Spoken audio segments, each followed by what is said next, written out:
This is a video in my Introduction to ProEngineer series.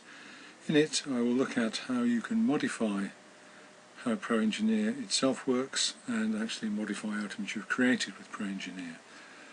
I've loaded a file that I'm going to do a modification of. It's from the basic start exercise.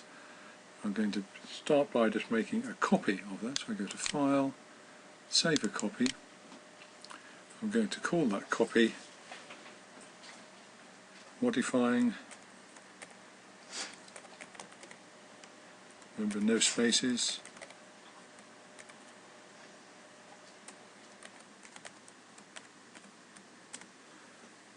Modifying with ProE W5 or W5. Now you notice I've still got the file open, which is basic start. I haven't yet started working on the other file. The copy has just been saved separately, so I need to close this file. So just File, Close Window, and Open. Modifying with ProE W5. I've got this file. Now when we look at the screen, we will see the model tree and we will see tool chests. We've got the top tool chest and the right tool chest. If I right click when I'm in those, we can see the actual toolbars which are open in each of those tool chests. So if I click on Edit, for example, here, that will add the Edit toolbar to this tool chest. Just right click again, go to Edit, click again. That's the dog. That will turn that off, and you can see we're back to the normal tool chest. You do exactly the same on the top. Should you want to actually add commands to the tool chests, you've got the list here. You can pick the ones which you want. Applications, tools, all different sorts of things you can put on toolbars. Show you the toolbars, show you where you want to put them on the screen.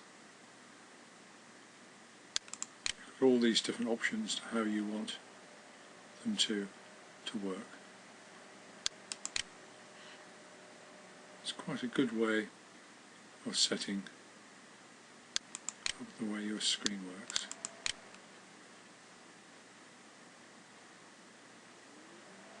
You can just pick these options and take them across to the particular tool chest that you want them to be in. So if I wanted to add the rib items here, I could just drag that across to that tool chest that would then be in that tool chest. I've done that from new with the auto round. That wasn't in the tool chest to start with, so I've added it to this particular toolbar. Other items you can do is to go to the model tree. Here in this sort of window here, you've got the model tree. You look at common folders and look at your personal favourites. I'm in the model tree here. If I go on Extrude, right click, we can edit it in different ways. The dynamic edit, we just edit it as it is. The editing, we actually see the actual dimensions involved. Just click outside the shape when you're finished.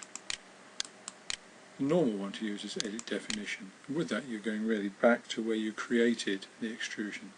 So if I wanted to change that, I can just use the grab handle again, enter the size in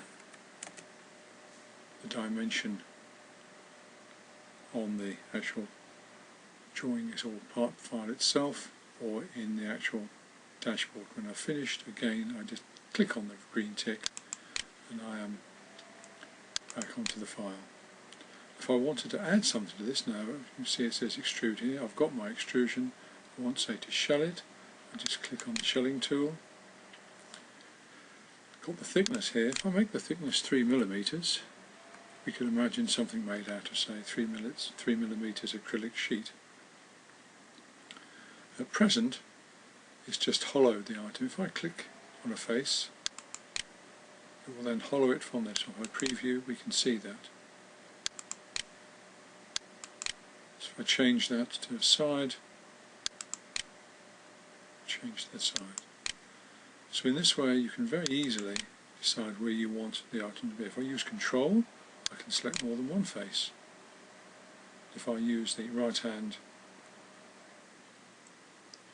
mouse button, I can select any surface which is under the cursor, not necessarily directly under it, might be behind another surface.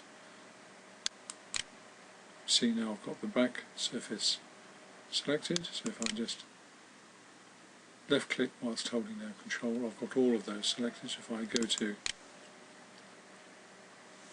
the preview, you can see the shape I've created. I'm happy with that. Again, if I want to change what I've done there, I quite simply go to Dynamic or Edit Definition. Actually change the faces this time. Press Control.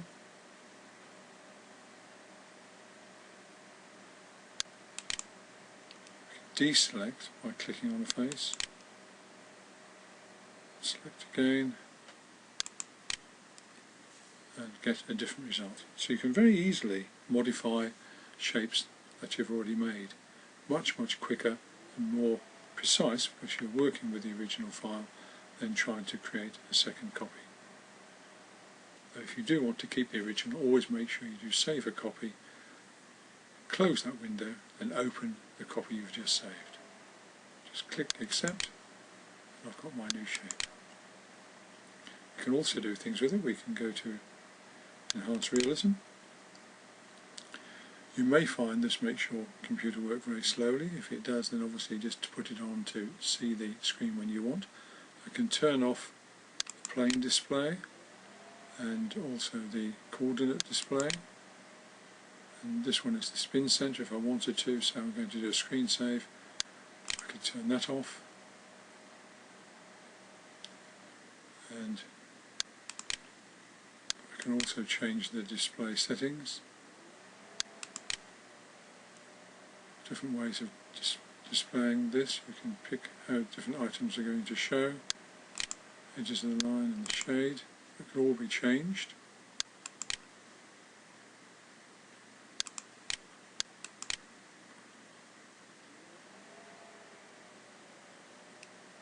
I can change the system colours.